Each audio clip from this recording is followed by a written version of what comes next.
Welcome back. In this topic, in this lecture, we will be talking about the sale receipt.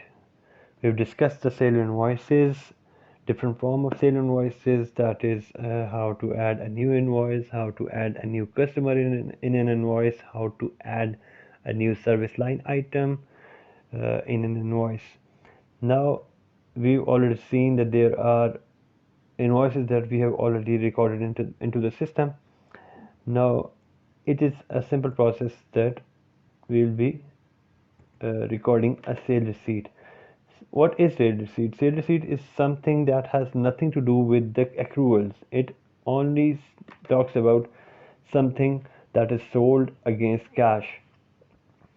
Of course, the businesses deal in credit, but there are also there are also areas where they are just charging an invoice. They're just providing a service against a specific cash.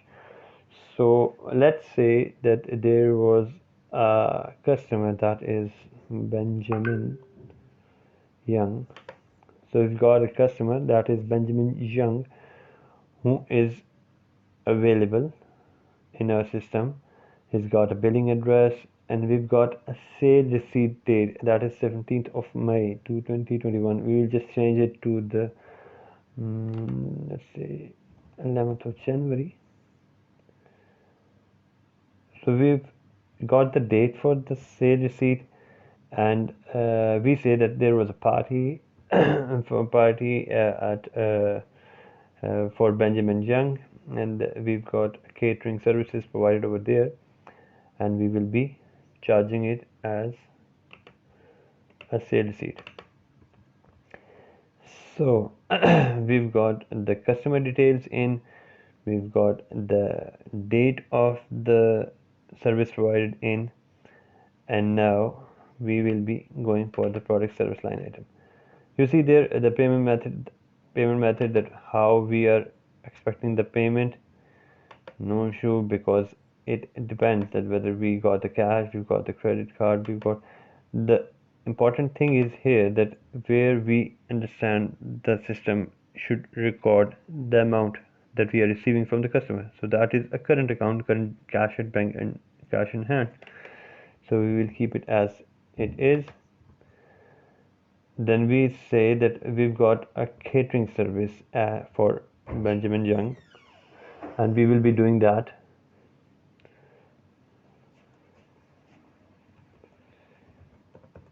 Catering services, catering. So product service is catering, description is catering, food and beverage.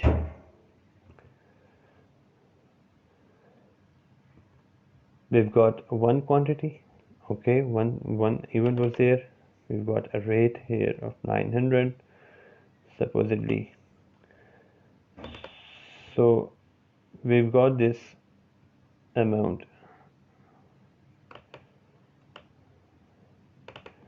Amount GBP, that is 900 pound, that's the VAT, that is 20 pound, and total adds up to 1080. So what we say we've got this receive, to save and close. So this means that we've got this sale receipt generated into the system. So this is pretty much it.